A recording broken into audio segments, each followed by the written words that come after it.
बनाऊंगी, कुटिया बनाऊंगी। ओ धर जोगन का कुटिया बनाऊंगी,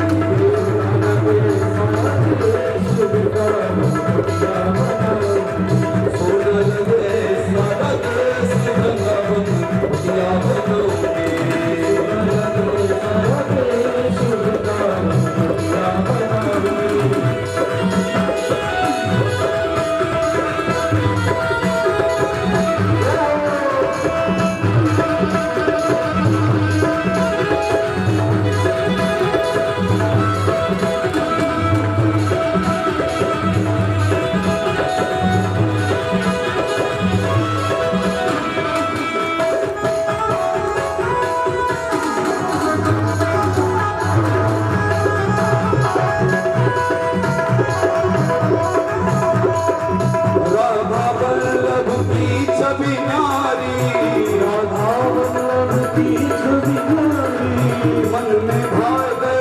रसिक बिहारी,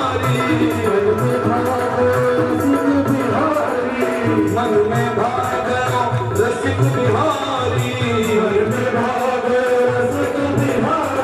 जाके झरोखा में माँ की बिहारी, झरोखा में माँ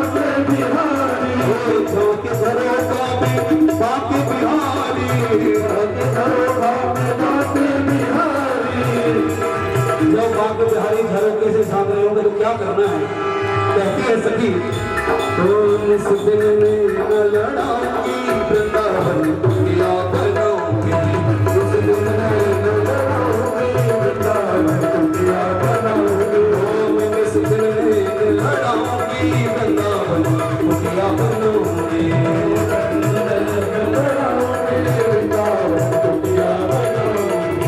सोना लगे सारा देश वृंदावन कुटिया बनाऊंगी, सोना लगे सारा देश वृंदावन कुटिया बनाऊंगी।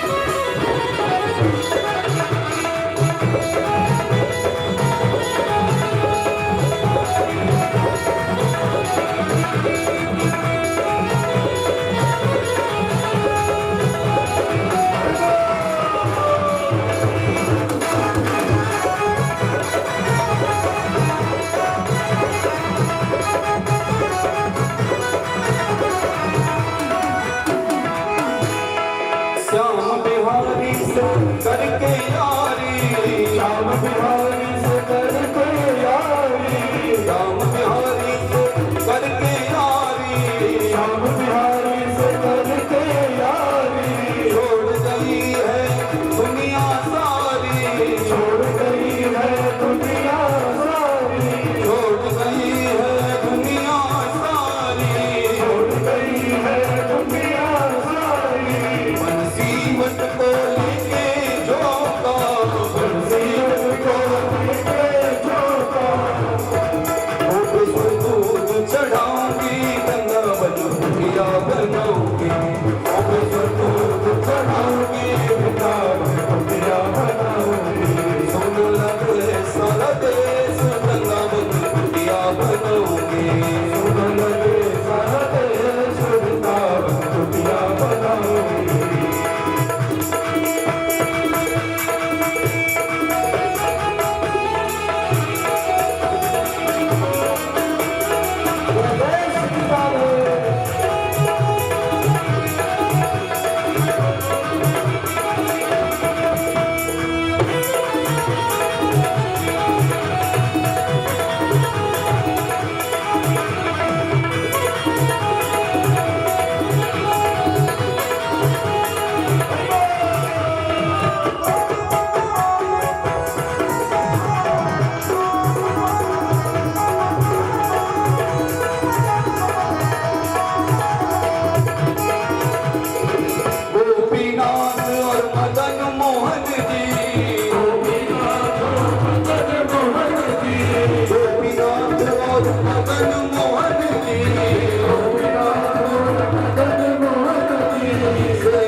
और भरत शत्रुघ्न।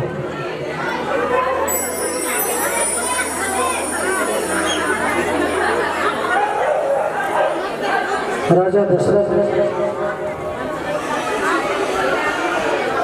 को पुत्र नहीं हो रहा था, बड़े चिंतित थे, क्योंकि देखो सूर्य वंश में ना पुत्र की समस्या प्रायः सभी राजाओं को रही है।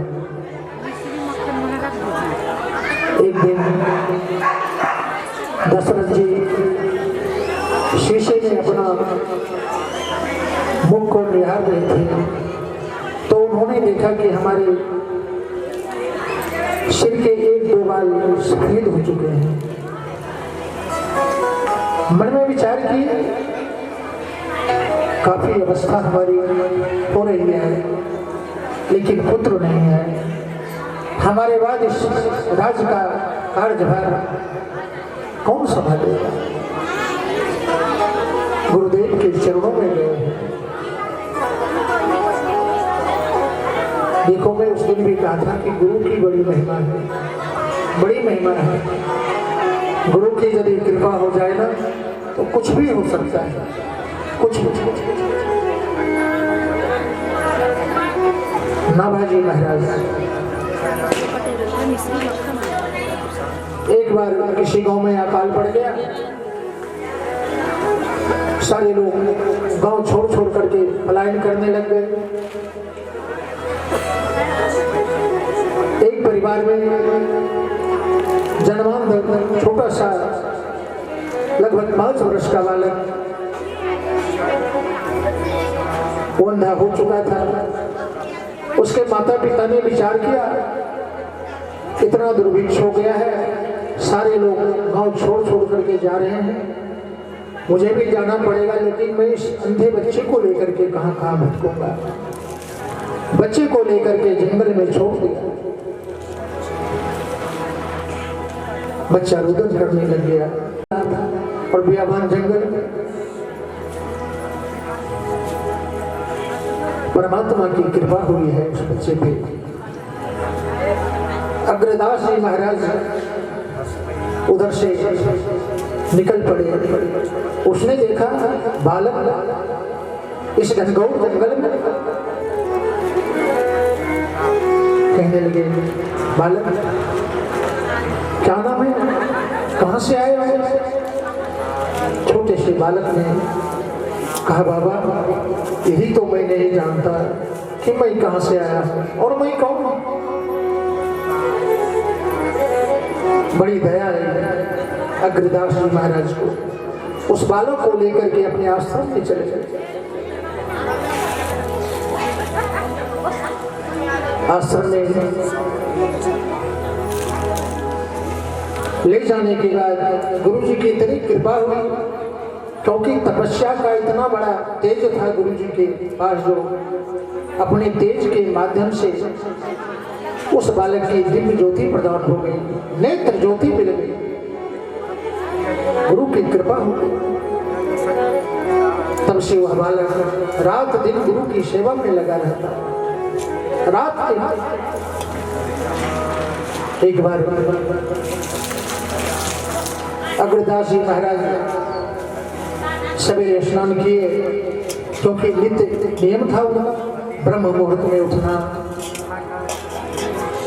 देखो नियम का बड़ा महत्व है, ब्रह्म मुहूर्त में जगने का बड़ा ही लाभ है। ब्रह्म मुहूर्त में उठना चाहिए,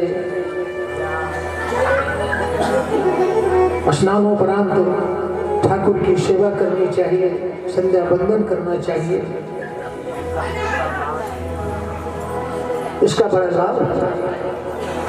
गुरु जी ने स्नान किया, गोविंद की सुंदर सेवा कर रहे थे, यही है खाली और तिलक चंदन इत्यादि सब लगा चुके थे, सिर्फ माला पहनानी बाकी थी। एक बहुत बड़ा शिष्य उनका समुद्र में जहाज लेकर जा रहा था, बहुत सारा उस जहाज में धन था। बड़ा भयंकर तूफान आया, नाव पलटने ही वाली थी।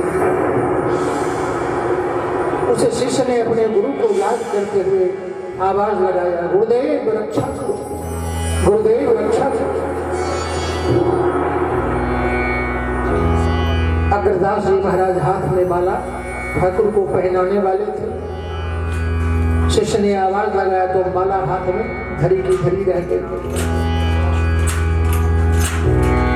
मन में विचार करने लगे और गुरुजी विचार कर रहे हैं। उनका जो सेवक था नाभाजी महाराज, जिसको जंगल से लाए थे, वो गुरुजी को पंखा कर रहा था। पुराने जमाने में, पहले के समय में पंखाएं, सीलिंग फैन इत्यादि नहीं होते थे।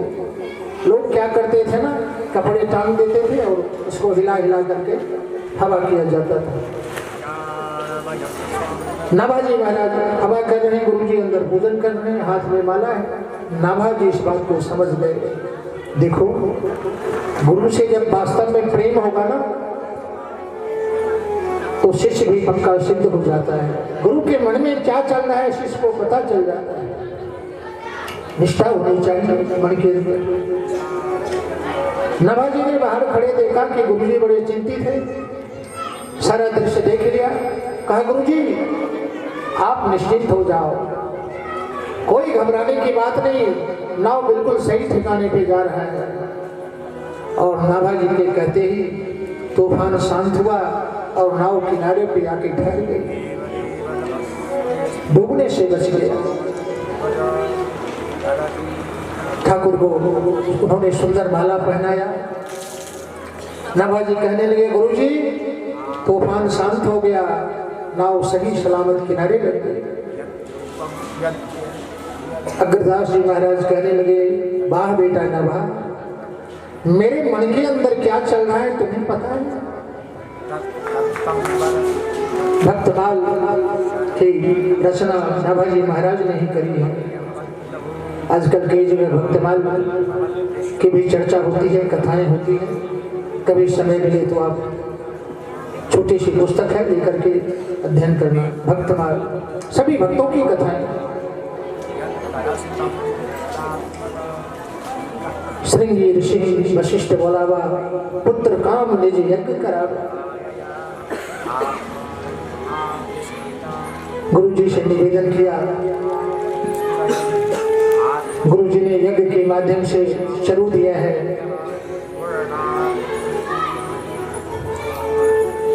रानियां, तीनों रानियों को दिया गया है, सबने उस चरु का प्राशन किया है।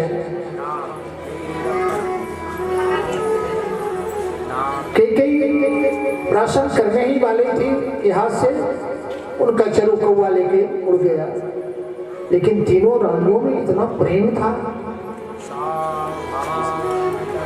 दोनों रानियों ने थोड़ा थोड़ा अपने भाग से लेकर के कई को दिया है और पुत्रवती हो गई है। पुत्रवती युवती जब सोई, कहते हैं पुत्रो गतिर नास्ति, पुत्र भी होना अति आवश्यक है। बिना पुत्र की गति नहीं होती। भागवत जी में लिखा है, पुत्रो गतिर नास्ति। कई राम को से प्रेम करती है। अभी तो राम कौशल्या के पुत्र हैं, लेकिन कई सबसे ज्यादा स्नेह करती है राम से। राम के बिना एक पल भी कई नहीं रहती। अपने साथ सुंदर भोजन कराती, सुंदर श्रृंगार करती, अपने पालने पे सुलाती, बड़ा स्नेह करती। एक दिन ममताबाई माता हाथ में दूध भात लेकर के राम को अपने गोद में बिठाया। प्राशन कराने वाली थी। राम ने कहा, माता आप हमसे बड़ा स्नेह करती हो। राम, ये कोई कहने की बात है क्या? राम के अतिरिक्त हमारे जीवन में है क्या? तुम मेरे प्राण हो, मेरे नेत्र हो राम। आज तुमने इस तरह की बात क्यों कर दी? कहा, माता आपको ऐसा नहीं लगता कि राम को कुछ चाहिए? आपने कभी पूछा नहीं क्या चाहिए बेटा? बोलना, क्या चाहिए? राम को मांगने में विलंब हो सकता है, कई देने में कदापि विलंब नहीं करेंगे। क्या चाहिए पुत्र? राम कहने लगे, मां पहले आप 3 बार हमें वचन दो कि जो चीज मैं आपसे मांगने जा रहा हूं वो आप हमें देंगे, मना नहीं करेंगे। हाँ पुत्र, मांगना, क्या चाहिए तुझे?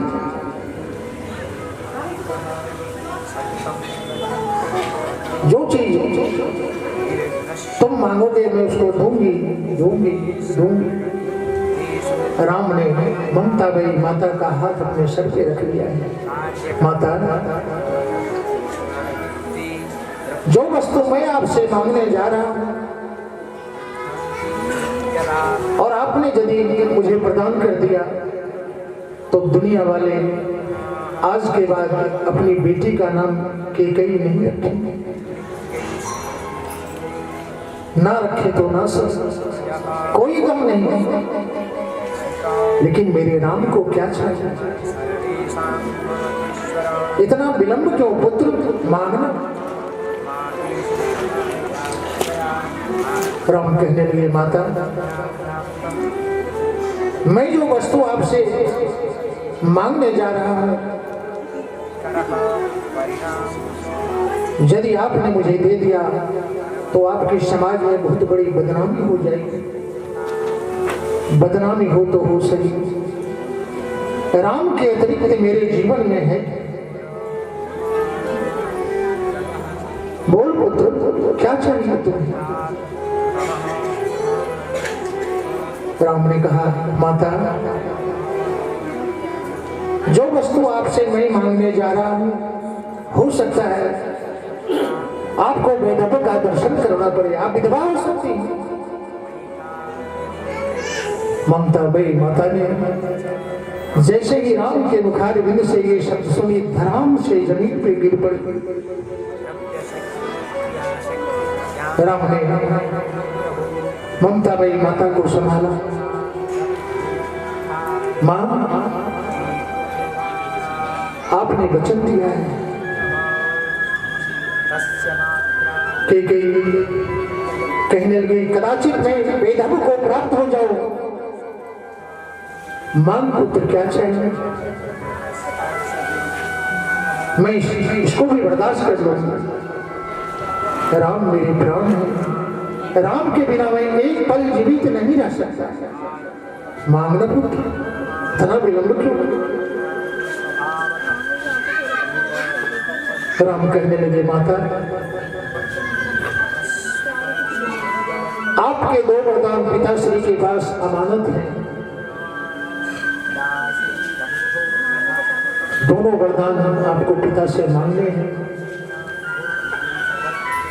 क्या मांगना है पुत्र? बोलो ना, क्या मांगना है? कहने लगे, माता पहला वरदान तो ये मांगना कि भरत को राजगद्दी, और दूसरा माता ये मांगना कि राम को 14 वर्ष का वनवास। जैसे ही वनवास के लिए कैकेयी ने सुनी, इतनी दोबारे से धड़ाम करके जमीन पे गिर पड़ी।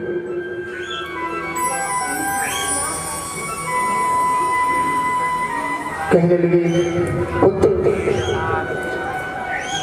मैं हर चीज बर्दाश्त कर सकती हूँ, लेकिन राम को, मेरे राम को 14 वर्ष का वनवास ये मैं नहीं मांग सकती। माता, आपने मुझे वचन दिया, आपने वचन दिया है मां। तब से कई राम से दूरी बनानी शुरू कर, राम से दूरी बनानी शुरू कर, क्योंकि रात दिन राम के बिना एक क्षण भी कई का समय नहीं बीतता। धीरे धीरे कई ने राम से दूरी बनानी शुरू कर। एक समय आया कई ने राजा दशरथ से दोनों वरदान मांगे, दोनों वरदान।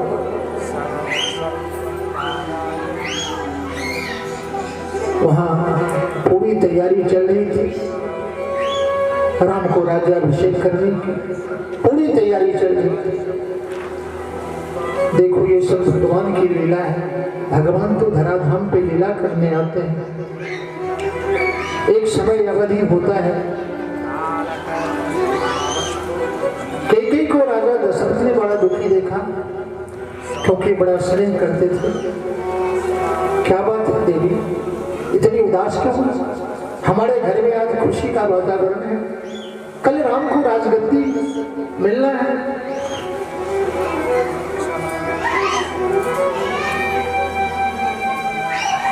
कई कहने लगी, पहले हमें वचन दो, मेरे 2 वरदान आपके पास शेष है।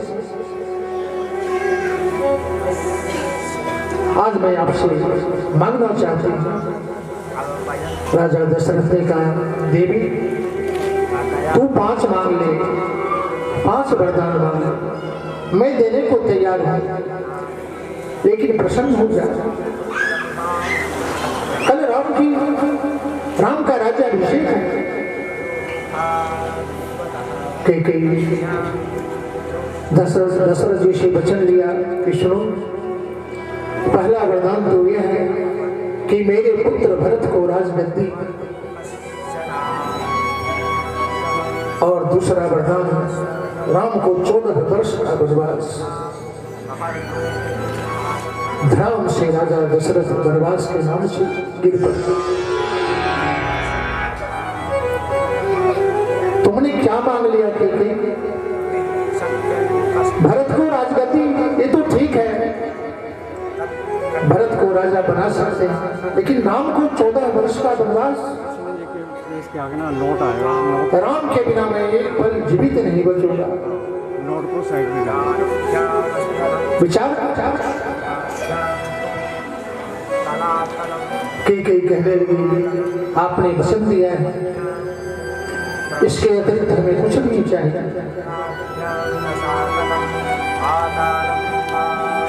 लाख समझाने के बाद भी कई नहीं माने।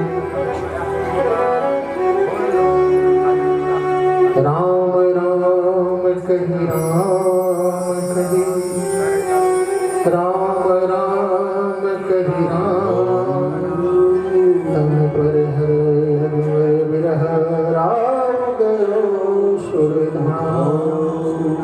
राजा दशरथ का प्रणाम प्रणाम।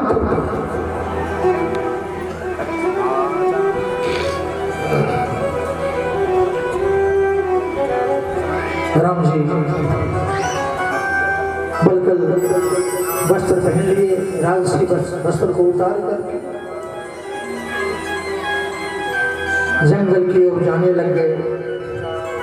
सभी नगरवासी इतने उदास थे कि आज लगता है कि पूरी अयोध्या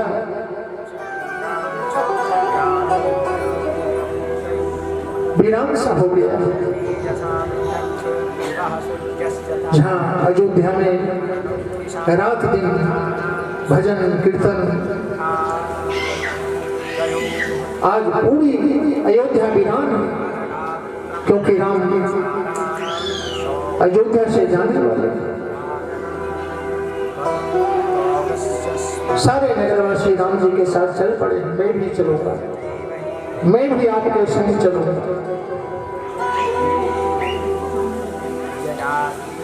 तमसा नदी के किनारे जाकर के सारे लोग विश्राम किए और प्रभु ने सुमंत जी से कहा कि सुमंत रथ को आगे बढ़ाओ, नहीं तो हम यहाँ से निकल नहीं पाएंगे, ये हमें जाने नहीं देंगे।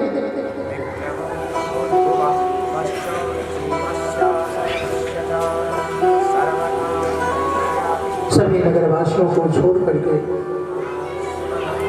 राम जी वनवास की ओर चल पड़े। भरत जी ननिहाल में थे, उनको बड़ा अपशकुन हो रहा था, बड़ा ही अपशकुन हो रहा था। भरत जी अयोध्या आए, जैसे नगर में प्रवेश किया,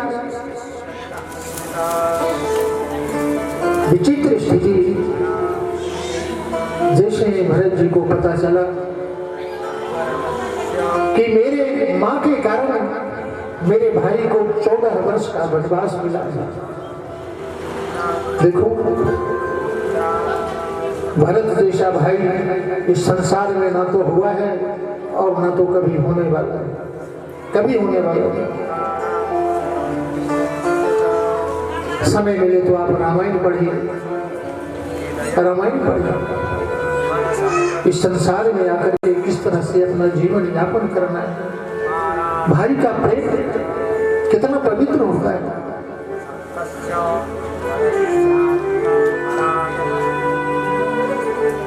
भरत जी ने अपने माता को भी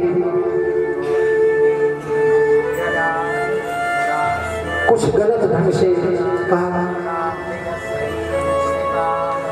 कि मुझे तो अफसोस है कि मैंने तुम्हारे गर्भ से जन्म लिया, कितनी पापिनी हो, यहां तक कहते हैं भरत जी।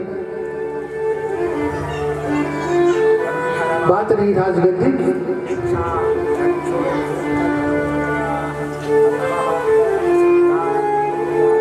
जब तक मेरे भाई प्रभु राम नहीं आएंगे तब तक राजगद्दी। भरत जी चल पड़े राम जी को मनाने, चल पड़े। भरत चले चित्रकूट हो रामा, राम जी को मनाने। भरत चले चित्रकूट हो रामा, राम को मनाने। भरत चले चित्रकूट हो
कौशल्या भी साथ में है, सारे परिकर भी हैं।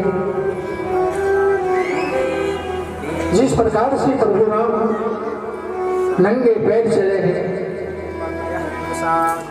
भरत भी उसी का अनुकरण करते हुए चल रहे।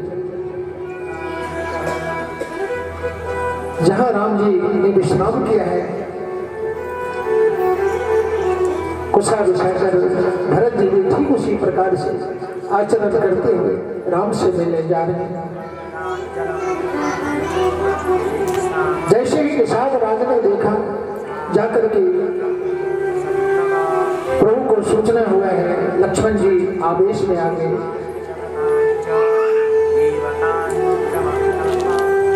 कि लगता है भरत को अहंकार हो गया है। लक्ष्मण के मन में ऐसा विचार है कि पूरा सेना लेकर के आक्रमण करने आ रहा है। राम जी से लखन कहने लगे, भैया आदेश करो, मैं एक बाण से सबका संहार कर दूंगा। राम ने कहा, लखन कैसी बात करती है, मेरा भरत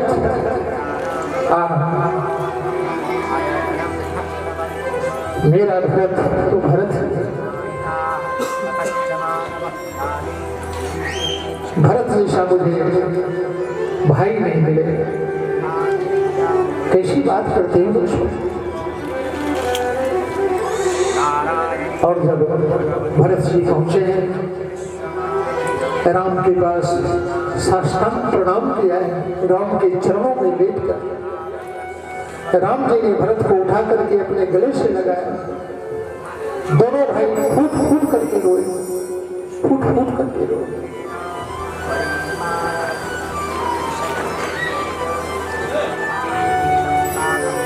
भरत कहने लगे, भैया आपने कैसे सोच लिया कि भरत राजगद्दी संभालेगा, भरत का राज्याभिषेक होगा? आपने कैसे सोच लिया भैया?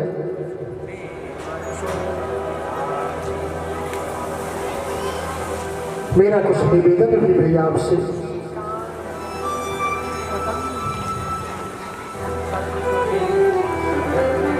माता श्री ने दो वरदान पिता से मांगे थे। पहले भरत को राजगद्दी, तो भैया आपने पहला वरदान पूरा होने नहीं दिया, और दूसरा वरदान था राम को 14 वर्ष का वनवास। तो आपने पहला वरदान पूरा होने नहीं दिया और दूसरा वरदान पहले आपने पूरा कर दिया।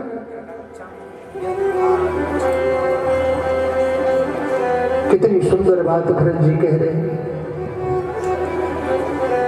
पहला वरदान भरत को राजगद्दी, तो पहले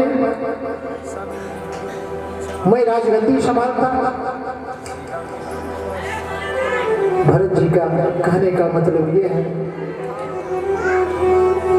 कि मैं राजा हूं, और दूसरा वरदान जो 14 वर्ष का वनवास है, मैं इसको खारिज करता हूं, क्योंकि राजा का अधिकार होता है नियम बना सकता है। आपको जो 14 वर्ष का वनवास मिला है, इसको मैं खारिज करता हूं। भैया लोग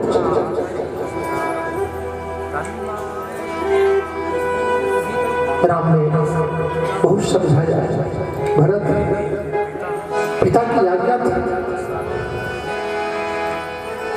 रघुकुल रीत सदा चली आई, प्राण जाए पर बचन न जाए।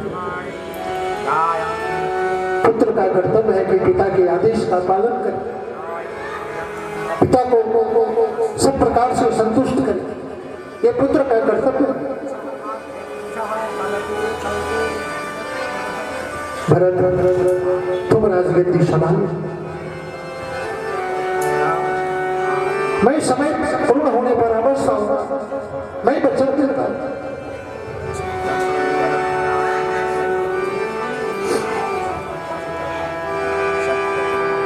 राम जी ने बहुत प्रकार से भरत को समझाया। भरत ने कहा, भैया मुझे आपकी चरण पादुका चाहिए। तक उस राजगद्दी पे मैं आपकी चरण पादुका की पूजा करूंगा और 14 वर्ष के अंतराल यदि एक दिन भी निकल गया तो आप भरत को जीवित नहीं पाओगे। आपका भरत जीवित नहीं रहेगा। और भरत जी राम जी के चरण पादुका को लेकर के आए, उसी का अभिषेक हुआ, उसी का रोज भरत जी पूजन करते, वंदन करते, राम की प्रतीक्षा कि कब 14 वर्ष पूरा हो जाएगा और राम मेरे अयोध्या में लौट आए।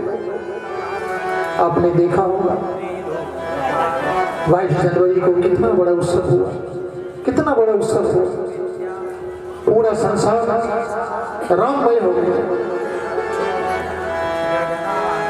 इसलिए प्रभु के प्रति प्रेम करो, प्रेम करोगे तो विशेष कृपा परमात्मा की होगी। एक छोटा सा भजन सुने, फिर मैं आगे की कथा आपको सुनाऊं। बोलो जय श्री राधे राधे।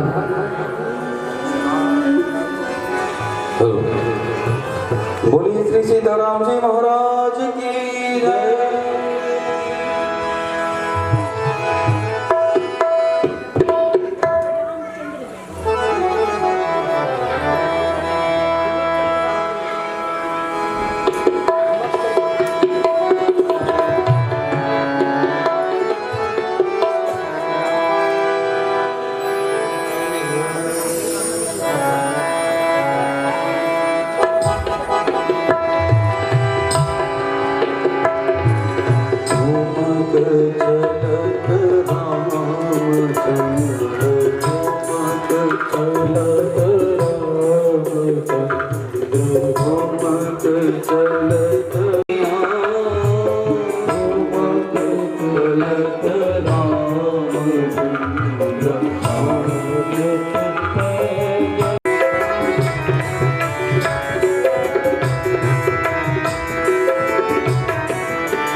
बहुत संतोष हुई, मिले भी।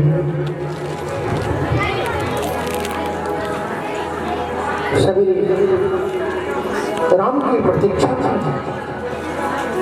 भैया सब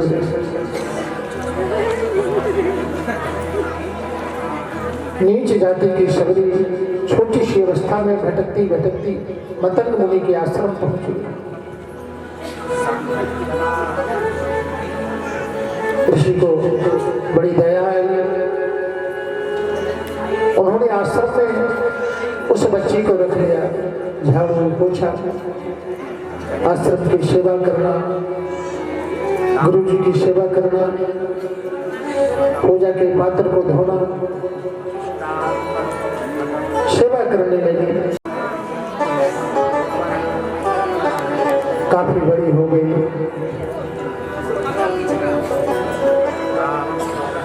गुरुजी भी बड़ा स्नेह करते थे सबरी से। जब गुरुजी का जाने का समय आया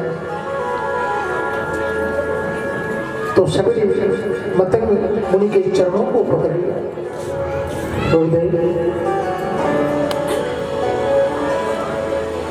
मैं छोटी सी बालिका बनकर के आपके आश्रम में आई, इतने लंबे समय तक इस आश्रम की सेवा की, आपके सानिध्य में रही। आप चले जाओगे तो मैं किसके सहारे रहूं? मैं किसके सहारे रहूं? गुरुदेव कहने लगे, सबरी चिंता मत करो, इस आश्रम को छोड़ करके कहीं मत जाना, कहीं मत जाना। राघव चल करके इस आश्रम पे आगे तुम्हें दर्शन सबरी करे नहीं रास्ता साफ, राम मेरे कब घर आए। सबरी कर नहीं रास्ता साफ, राम मेरे कब घर आए। और समयांतर के अनुकूल प्रभु राम सबरी से मिलने आए हैं। सबरी ने जर्जर बूढ़ी हो चुकी थी, दुबली पतली। राम को जैसे ही, क्योंकि सभी के रोज के कार्य थे कि गुरु के जाने के बाद नित्य पुष्प को चयन करके लाती और राहों पे फूल बिछाती कि आज मेरे राम आएंगे, आज मेरे प्रभु आएंगे। रोज प्रतीक्षा चढ़ती और जब राम नहीं आते तो फिर दूसरे दिन फिर फूल तोड़ करके राहों में सजा। देखो, प्रभु के लिए जब मन में उत्कट इच्छा जागृत हो जाए ना, मन में बेचैनी हो जाए कि प्रभु कब मिलेंगे, कहाँ मिलेंगे, हमारा गोविंद कहाँ होगा।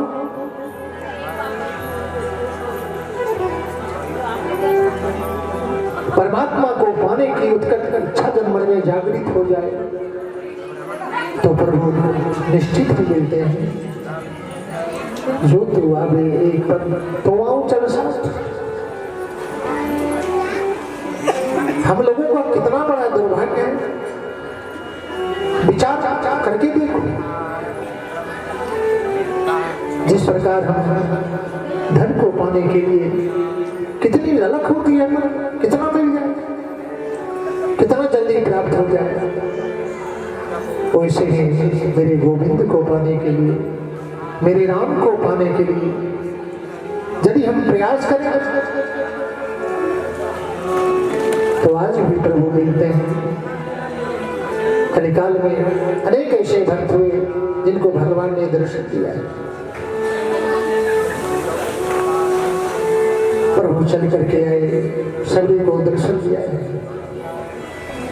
रामा रामा रटते रटते बीती रे उमरिया रामा रामा रटते रटते बीती रे उमरिया रामा रामा रटते रटते बीती रे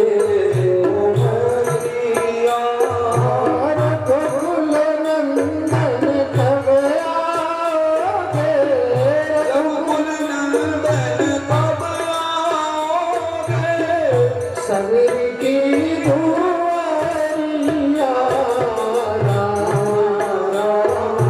रटते रटते बीती रे उमरिया रामा रामा रटते रटते बीती रे उमरिया।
बीती रे तुम्हारी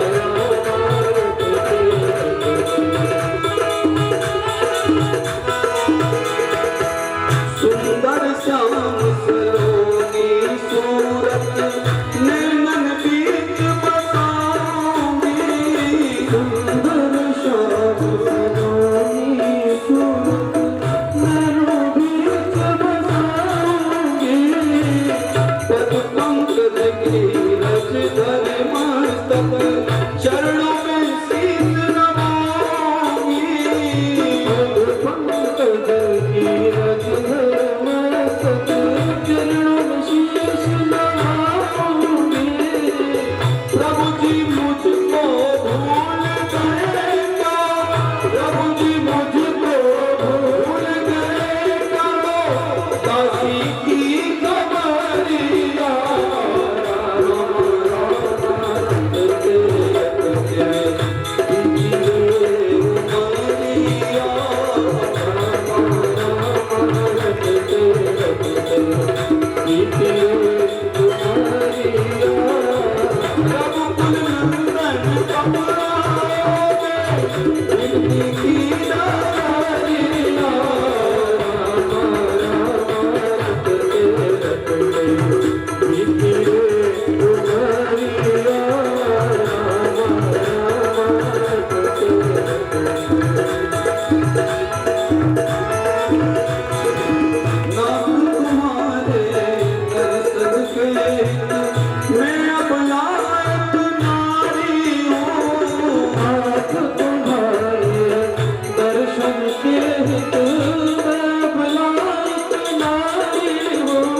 दर्शन बिन दूने ना कर से दिल की बड़ी दुखारी हूँ दर्शन बिन दूने ना कर से दिल की बड़ी दुखियारी हूँ मुझको दर्शन दे दयामय मुझको दर्शन दे दयामय दारो मेहर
लगन तुमसे ही लगा बैठी जो होगा देखा जाएगा प्रभु तुम्हें अपना बना बैठे हम लोग संसार को अपना बनाते हैं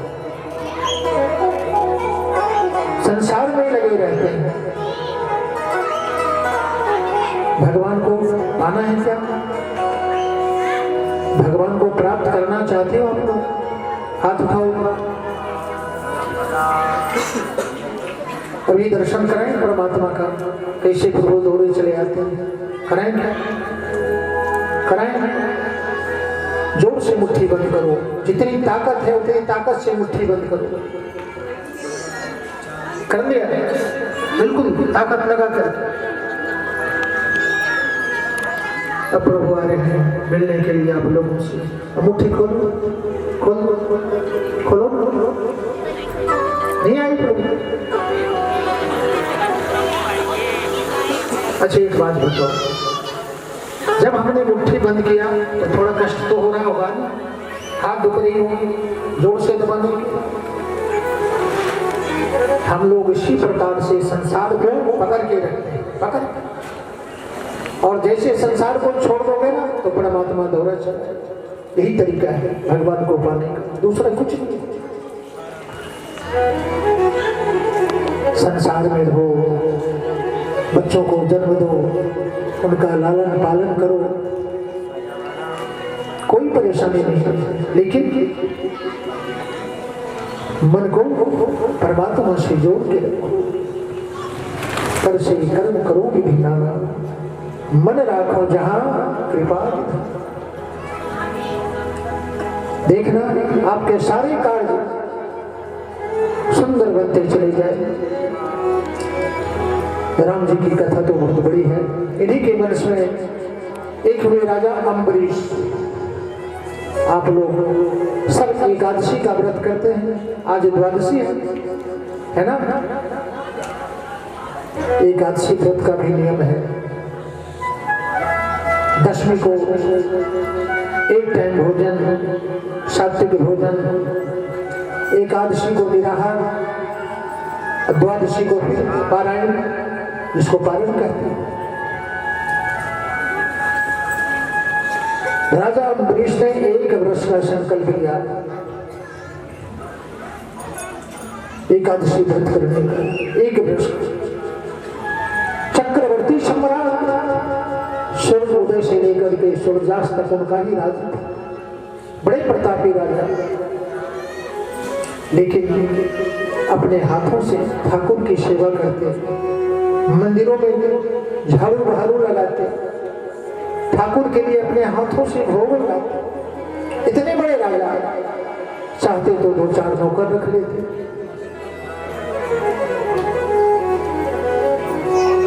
कदापि नहीं। परमात्मा कितना भी बड़ा से बड़ा धन दे दे, कितने भी बड़े आदमी आप बन जाओ, लेकिन ठाकुर की सेवा अपने हाथों से करो, अपने हाथों से। आजकल तो लोग नौकर लगा देते हैं ठाकुर की सेवा करने की। तो भैया रखते हैं क्यों? वो घर क्यों रखना? जब आप भगवान की सेवा अपने हाथों से नहीं कर सकते हो तो क्यों लाते हो घर में? कुछ लोग ले आते हैं फिर मंदिर पहुंचा देते हैं। क्या भगवान की सेवा आप कर नहीं सकते? परेशान हो जाते हो? सारा दिन घर के कार्य में लगे रहते हैं, उसमें कोई परेशानी नहीं होती। आधे घंटे प्रभु के लिए हम दे नहीं सकते? विचार करो, विचार करो कितना बड़ा दुर्भाग्य हमारा। सारा दिन अपने घर परिवार में लगे रहते हैं, सारा दिन, लेकिन प्रभु के लिए नौकर रख लेते हैं। एकादशी का व्रत करते थे। एक दिन एकादशी था, व्रत किए, द्वादशी को थोड़ा समय पारण का मुहूर्त था, प्रसाद बनकर के तैयार था, पारण करने ही वाले थे। दुर्वासा ऋषि का प्रादुर्भाव हुआ है, आ गया। जैसे ही राजा अम्बरीश ने ऋषि दुर्वासा को देखा, हाथ जोड़ करके प्रणाम किया है। आइए आइए महाराज, स्वागत है, आप बड़े अच्छे समय पे आए हैं, प्रसाद बन करके तैयार है, आप भी प्रसाद ग्रहण करें। दुर्वासा जी कहने लगे, सुनो, मैं जरा यमुना स्नान कराऊं, संध्या वंदन कराऊं, फिर प्रसाद ग्रहण कर लें। चल पड़े यमुना स्नान करने। यमुना जी में स्नान करने में थोड़ी सी विलंब हो गई, इधर समय निकला जा रहा है। अब राजा अम्बरीश बेचारे परेशान, क्या करें? यदि मैं पारण कर लेता हूं तो ऋषि का अपराध हो जाएगा, क्या करूंगा? नहीं करूं तो व्रत हमारा खंडित हो जाएगा। थोड़ा सा हाथ में गंगा जल लेकर के उन्होंने अपना व्रत खोल लिया। कुछ ही क्षणों के बाद दुर्वासा जी चले आए। उन्होंने अपने योग माया की दृष्टि से देखा कि इसने तो पारण कर लिया, हमें निमंत्रण दिया और पहले उसने प्रसाद ग्रहण कर लिया। बड़ा क्रोध आया, बड़े क्रोधी ऋषि है दुर्वासा जी, सबसे, जितने भी ऋषि है ना, सबसे क्रोधी ऋषि। जटाओं से एक बाल उखाड़ी धरती पे पटक दिया, कृत्या नाम की राक्षसी प्रकट हो गई। और राजा अम्बरीश को खाने के लिए दौड़ी। देखो, जिसकी आस्था परमात्मा के प्रति होती है वो एक एक क्षण परमात्मा उसका ख्याल रखता है। भगवान को पता चला, उसने सुदर्शन चक्र छोड़ दिया कृत्या को भस्म करने के लिए। जैसे ही सुदर्शन चक्र आया, कृत्या को भस्म किया, दुर्वासा जी की तरफ चल पड़ा। आगे आगे दुर्वासा जी और पीछे पीछे भगवान के सुदर्शन चक्र। दौड़े दौड़े दुर्वासा जी ब्रह्मा के पास गए। ब्रह्मा के पास गए, चरणों में गिर पड़े, त्राहिमाम शरणागत बचाओ। ब्रह्मा जी ने कहा, भैया ये मेरे बस की बात नहीं है, आप शंकर भगवान के पास जाए, वो महादेव हैं, आपकी रक्षा करेंगे। दुर्वासा जी दौड़े दौड़े भगवान शंकर के चरणों में जाकर के गिर पड़े। प्रभु आप तो भोलेनाथ हैं, कृपा करें। भोलेनाथ ने कहा, ये भी मेरे बस की बात नहीं है, तुमने भक्त का अपराध किया है, आप नारायण के पास जाओ, वही आपका समाधान हो सकता है। और दुर्वासा जी नारायण के चरणों में जाकर के लेट गए। प्रभु आप तो ब्राह्मण्य देव हैं, ब्राह्मणों से मुखमासित बाहु राजन्य कृता। देखो, ब्राह्मण जो है ना भगवान का मुख है। ब्राह्मणों से मुखमासित। भगवान दो तरीके से भोजन करते हैं। यदि आप प्रत्यक्ष भोजन भगवान को कराना चाहते हो, एक तो अग्नि में जो हम स्वाहा कहते हैं, स्वाहा, कई लोग फेंक फेंक के करते हैं स्वाहा स्वाहा, जैसे लाठी मारना है, नहीं, कदापि ऐसा नहीं करना चाहिए। हम भगवान के मुख में, देवताओं के मुख में भोजन करा रहे हैं प्रेम के साथ। जैसे छोटे से बालक को माता इतने स्नेह से गोद में बिठा करके भोजन कराती है, ये तो परम पिता परमात्मा है, इनके मुख में भोजन कराना है प्रेम के साथ। और दूसरा, जो ब्राह्मण को निमंत्रण देते हैं, घर में भोजन कराते हैं, भगवान कहते हैं मैं नहीं खाता, लिखा हुआ है यजुर्वेद में, पुरुष सूक्त में, ब्राह्मणों से मुखमासित बाहु राजन। भगवान कहते हैं कि ब्राह्मण हमारा मुख है, और छत्री क्या है? छत्री भगवान की भुजा है, भुजा। और वैश्य क्या है? वैश्य भगवान की जंघा है। और शूद्र क्या है? शूद्र भगवान के चरण है, पैर है, चरण। प्रभु आप तो ब्रह्मण्य देव हो, हमारी रक्षा कर। नारायण ने कहा, दुर्वासा जी आपने जिसका अपराध किया है आप उसी के पास जाइए, हमारे पास भी इसका समाधान नहीं। जो अपराध भक्त पर करही, राम रोष आवक सो जरहि। भगवान के भक्तों को कभी मत सताओ, कभी मत सताओ। भगवान अपनी तो सह लेते हैं, लेकिन भक्तों को कष्ट दोगे तो कदापि कदापि नहीं सही। पुनः लौट के दुर्वासा जी अम्बरीश के चरणों में गिरने लगे। अम्बरीश ने हाथ से उनको उठा लिया। महाराज इतना बड़ा पाप मत चढ़ाओ, इतना बड़ा दोष मत चढ़ाओ। दुर्वासा जी कहने लगे, पहले चक्र को शांत करो, फिर हम बात करते हैं आपसे। हाथ जोड़ करके राजा अम्बरीश ने कहा, हे परमात्मा, हे मेरे गोविंद, हे नारायण, यदि मैंने निष्ठापूर्वक आपका एकादशी व्रत किया है तो आप इस चक्र को शांत कर दें। और कहते हैं चक्र शांत हो गया, शांत। बोले लक्ष्मी नारायण भगवान की। चक्र शांत हो। इन्हीं के मन में एक हुए राजा सरियाती। एक दिन अपनी पुत्री को लेकर के विचरण करने निकले। छोटी सी बालिका, कई बार आपने देखा होगा ना, छोटी सी बालिका को पिता हाथ पकड़ के, उंगली पकड़ के घुमाने ले जाते हैं। नगर के बाहर छोटा मोटा बगीचा था, वहां घुमाते घुमाते आगे बढ़ते चले गए। शमन जंगल में चले गए, जहाँ चमन मुनि नाम के ऋषि तपस्या कर रहे थे काफी समय से। सर्वांग शरीर उनका दीमक से ढक चुका था, मिट्टी से ढक चुका था, उनके मांस को चींटियां खा रहे थे। लेकिन मिट्टी से ढके होने के कारण भी छिद्र के द्वारा इतना तेज था चमन मुनि के आभा मंडल में कि जैसे सूर्य की किरणें मिट्टी से निकल रही है। छोटी सी बालिका ने कौतूहलवश उस रोशनी को देखा।